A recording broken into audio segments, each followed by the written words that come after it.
Bien, seguimos con la actividad 36 de la página 295, que dice: calcula la concentración de una disolución de oxalato etanodiato de potasio, que es K2CO4, si hacen falta 35,2 centímetros cúbicos de esta disolución para llegar al punto final, al hacerla reaccionar con 50 centímetros cúbicos de una disolución de KMnO4 0,0617 moles por litro acidificada con ácido sulfúrico. La ecuación de la reacción sin ajustar es permanganato más C2O4 menos, que da Mn2 más CO2.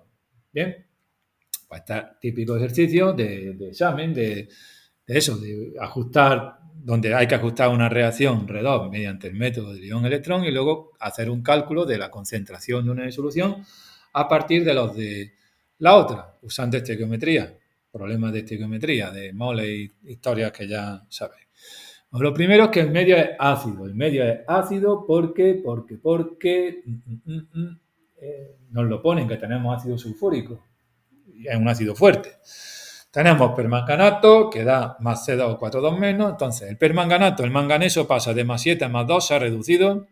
Y el carbono pasa de más 3 en el C2O4 menos a más 4. Luego se ha oxidado. Semireacción de oxidación, ponemos el anión oxalato, el C2O4 menos, se transforma en CO2, como el medio es ácido. Y aquí, bueno, como el medio es ácido, habría que compensar con moléculas de agua, pero como hay dos carbonos y aquí solamente hay uno, hay que poner un 2. Al poner un 2 ya tenemos 4 oxígenos a la derecha, 4 a la izquierda, no hay problema. Compensamos con cargas 2 electrones porque hay 2 cargas negativas aquí no había ninguna. Tiene que haber la misma carga a un lado y a otro. En la semireacción de reducción el permanganato pasa a Mn2+, hay que sumar 4 moléculas de agua, con lo cual a la izquierda hay que poner 8 iones H+, una carga negativa y 8 positivas son 7 positivas, a la derecha solo hay 2, necesito 5 electrones para restar a las 7 positivas 5 cargas negativas y sea más 2 a ambos lados. Como se intercambian en la semireacción de reducción 5 electrones en la oxidación 2, no coinciden, pues hay que multiplicar la de arriba por 5, la de abajo por 2, para que sea el intercambio común de 10 electrones. Y sumamos ambas semireacciones, nos quedaría en la reacción iónica global 5 de C2O4 menos, más 2 de permanganato, más ¿cuántos iones H+? Como a la derecha no hay H+, y a la izquierda sí hay, pues 8 por 2, 16. En este caso no se compensa nada, no hay que restar nada. 5 por 2, 10 de CO2, de Mn2+, serían 2 por 1, 2, y de agua 2 por 4, 8, como en esta no hay ninguna, pues quedaría así. Reacción molecular, 5 de K2 C2O4, más 2 de KMnO4, más 8 de ácido sulfúrico. Fijaros que al ser 16H de ácido sulfúrico, la mitad 8. De MnSO4 serían 2, 10 de CO2, 8 de agua y 6 de sulfato de dipotasio, que no aparecen por ningún lado en la iónica, pero que hay que tenerlo en cuenta, teniendo en cuenta que aquí había 5 por 2, 10 potasio, más 2 son 12. Y eso obliga a que sean 6 de sulfato de dipotasio, ¿vale? A veces esos iones espectadores, como yo hablo, pues hay que luego darle una vuelta para ajustar.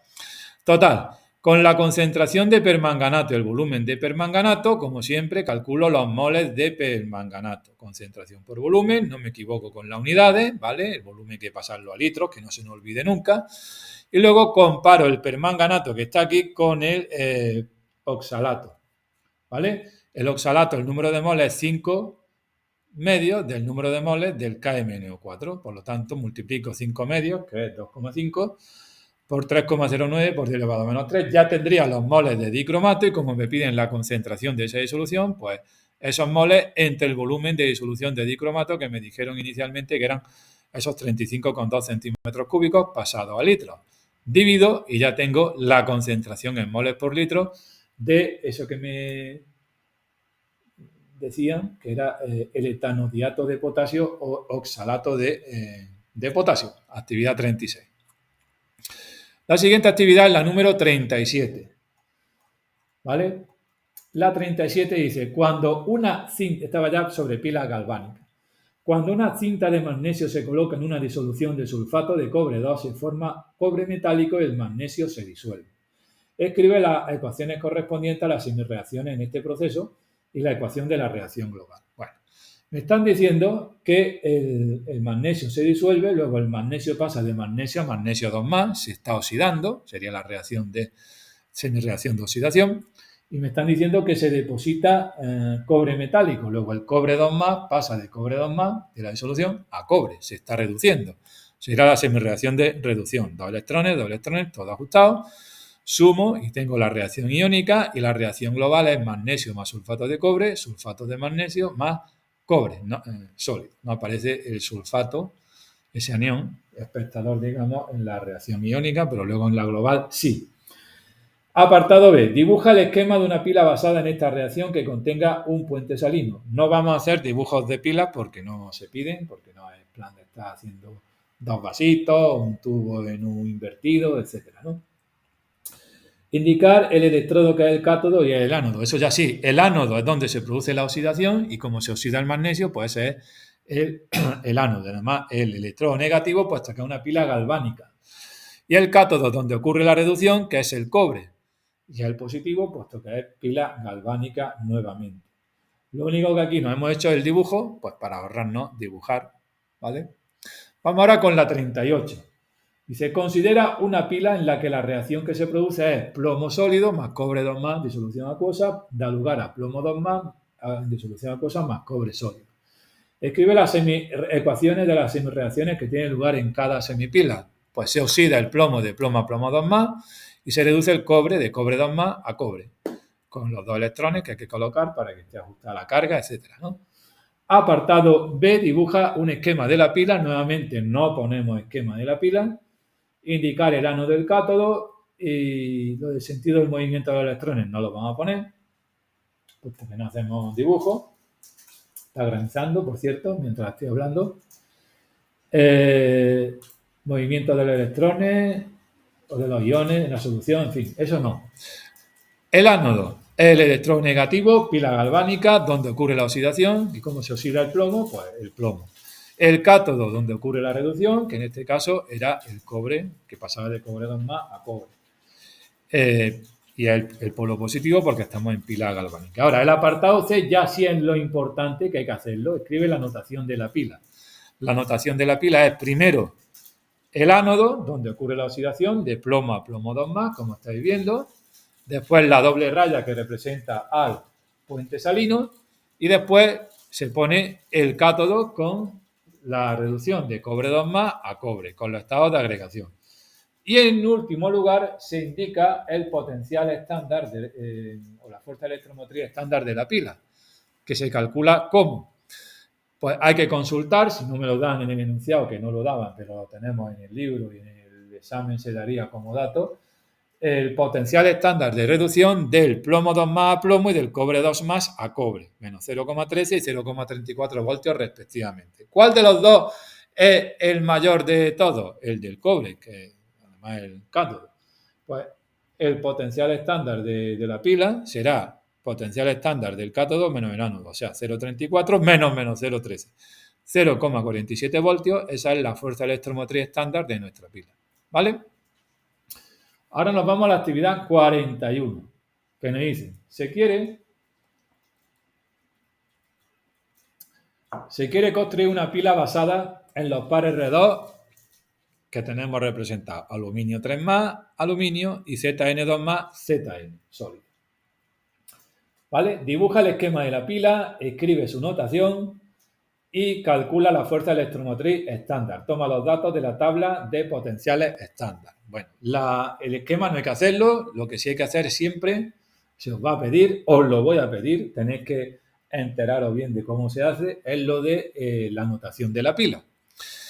Primero, el potencial estándar de reducción del aluminio 3+ a aluminio y de zinc 2+ a zinc, menos 1,66 y menos 0,76. Los dos son datos de tabla que se dan en examen, en fin.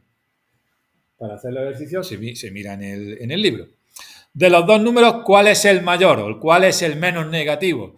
El del zinc. Pues este tiene que ser el cátodo de la pila para que tengamos una pila. En